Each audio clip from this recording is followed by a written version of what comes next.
The iPhone 16 Pro Max boasts the largest display ever in an iPhone at 6.9 inches as well as the longest tested battery life of any iPhone yet. We also appreciate the camera upgrades and camera control button, but Apple Intelligence lacks that wow feature for now and the charging speed could use a boost.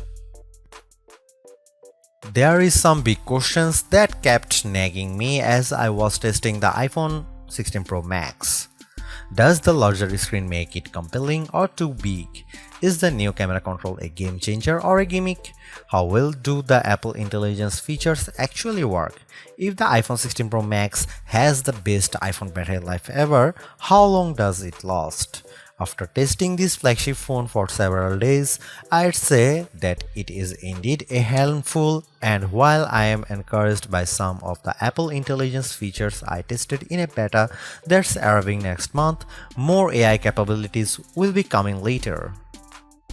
Still, the battery life from the iPhone 16 Pro Max is insane and the camera's predictably great, so this is one of the best phones money can buy. Apple clearly still has some catching up to do with AI and the design hasn't changed much with the exception of slightly slimmer bezels. But this is the new iPhone I'd buy with my money. The ginormous 6.9-inch iPhone 16 Pro Max starts at $1,199 with 256 GB of storage and goes on sale September 20. You can upgrade to 512 GB for $200 more and another $200 will get you 1 TB. I have been a Pro Max user for years since the iPhone 11 Pro Max, but after testing the new iPhones, I'm actually torn about the iPhone 16 Pro Max. It has the largest display ever of any iPhone at 6.9 inches. Yes, the thinner bezels help keep the device somewhat compact, but it is still taller, wider and heavier than the iPhone 15 Pro Max, which I thought was the near perfect size and weight for a big screen phone. I have gone from feeling like I cheated the system to feeling slightly cheated. This might be an unpopular opinion, but I think the new Pro Max is a little too big, at least for my hands. It's more of a stretch now to do simple things like scrolling through web pages or TikTok, and once you put a case on your iPhone 16 Pro Max, it's like a mini tank. The good news is that the Pro Max is built to be more durable. In addition to having a titanium band, Apple claims that the improved ceramic shield display on this model is 50% tougher than the last generation. We can't drop these units, but on paper it's encouraging. The iPhone 16 Pro Max comes in 4 colors: titanium white, titanium black, natural titanium and desert titanium. Our iPhone 16 Pro came in the natural, which looks fairly modern, but I prefer the desert color as it pops more. The iPhone 16 Pro and Pro Max displays don't get any upgrades in terms of brightness or refresh rate, but they are still among the best OLED panels on a phone. The only main difference is that the screens can scale down to a minimum of 1 nits, which means you can use your phone in bed without disturbing anyone else and get an even dimmer alarm clock. Otherwise, the new iPhone 16 Pro Max screen is largely the same, allowing the Pixel 9 Pro to surge ahead in terms of brightness. We measured a max of about 1500 nits for the iPhone 16 Pro Max, while the Pixel 9 Pro XL hit more than 2300 nits. Outside in direct sunlight, the iPhone 16 Pro and Pro Max were both dimmer than the Pixel 9 Pro XL, though Google's phone dimmed faster over time in response to the heat. Other than the display size, the biggest design change to the iPhone Pro Max is the addition of the camera control button. This recessed capacitive button on the right side uses haptic to give you feedback and it launches you straight into the camera. No more having to fumble for the on-screen camera shortcut, and you can now use the action button for another shortcut. This thing is pretty easy to use in both portrait and landscape mode. So what can you do with camera control? A lot actually. A quick press snaps a photo and a long press starts recording a video, but I'm not a fan of the fact that the video stops when you take your finger off the button. You can also slide your finger across the button to zoom in and out, which is pretty smooth. Not as smooth is the double soft press, which launches a sub-menu of various options, from tweaking the depth and exposure to toggling between multiple photographic styles. Camera control works well, but applying just the right amount of pressure and remembering what a single press and double press do takes practice.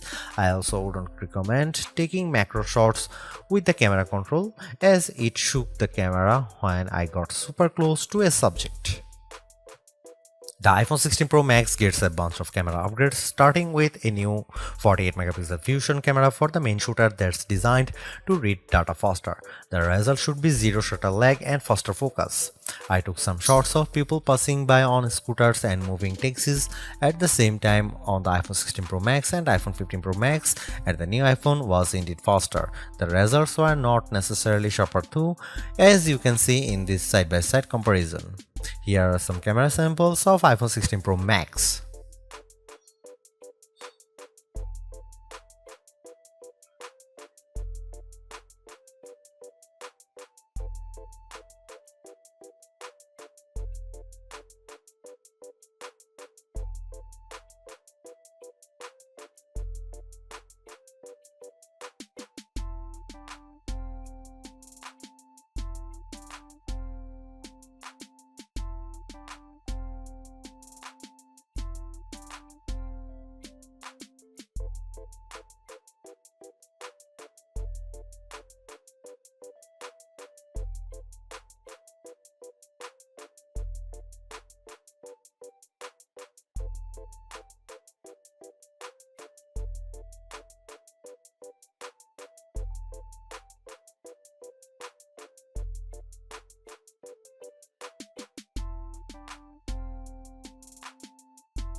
The iPhone 16 Pro Max's video gets an upgrade with 4K video capture up to 120 frames per second, and there's some pretty neat things you can do with that footage.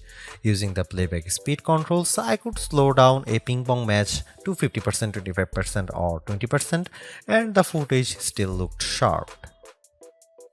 Apple Intelligence is Apple's version of AI that's designed to be more secure and helpful than what Samsung and Google offer. But right now, Apple Intelligence is more of a tease since it's in developer beta right now and it won't launch for the rest of us until October. Even then, certain features won't be available, such as visual intelligence and ChatGPT integration. So what will you be able to do with the Apple Intelligence starting in October? It starts with a new Siri. The assistant has been revamped, starting with a redesigned that makes the whole outside of the display glow when summoned. And you can type to Siri. Now you are in a situation where you don't want to use your voice. Siri is definitely more forgiving of screws up, as you can correct yourself on the fly and it will still get your command right. I started a timer and changed the time mid-sentence without a problem. You can also ask follow-up questions and Siri will get for the context. Apple Intelligence also delivers a wide range of writing tools. You can have the iPhone 16 Pro proofread your copy for grammar and word choice, or get help rewriting if you want to go for, say, a more professional tone. For example, I put together a mock email demanding a raise and I got something back that is much more appropriate. You can also have Apple Intelligence summarize long passages of text, as I did with a few notes. I wish you didn't have to select all text first, but I did get a fairly good summary of the key points for my short list of this video. Don't want to look up how-to articles? Siri leverages large language models and Apple support info to give you step-by-step instructions on how to do lots of stuffs on your iPhone, from making screen recordings to scheduling a text. This is a game changer for kids who play the IT person for their parents like me. If you are looking for an Apple Intelligence feature that tugs at the heartstrings, try making a memory movie. Just enter a key phrase as you prompt and specify the mood, and you will see the iPhone 16 Pro Max create a movie out of thin air complete with music. Clean up in the Photos app, a way overdue feature compared to what you will find on the Pixel and Galaxy, but it is still nice to have.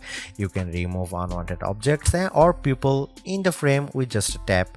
The cleanup feature worked fairly well when I tried to remove a person from a selfie, but you will get the best results if the background isn't too complicated. The iPhone 16 Pro Max is indeed an iterative upgrade, and maybe it wouldn't feel that way if Apple Intelligence was available today along with all the promised features. Instead, it's going to trickle out over time, so I would not to be in a rush to upgrade. Having said that, I think that iPhone 16 Pro Max is the best phone money can buy right now if you want the biggest screen and longest battery life. It lags in zoom versus the S24 Ultra, but you get more endurance, better camera quality, and plenty of creative features like photographic styles and audio mix. I actually preferred the AI capabilities of the Pixel 9 Pro XL series with its smarter Gemini Live voice assistant and other features like Add Me for photos and Pixel screenshots. But the Pixel's performance and battery life trail the iPhone 16 Pro Max. For me, the iPhone 16 Pro Max retains its title as the best phone, but it's not because of Apple Intelligence.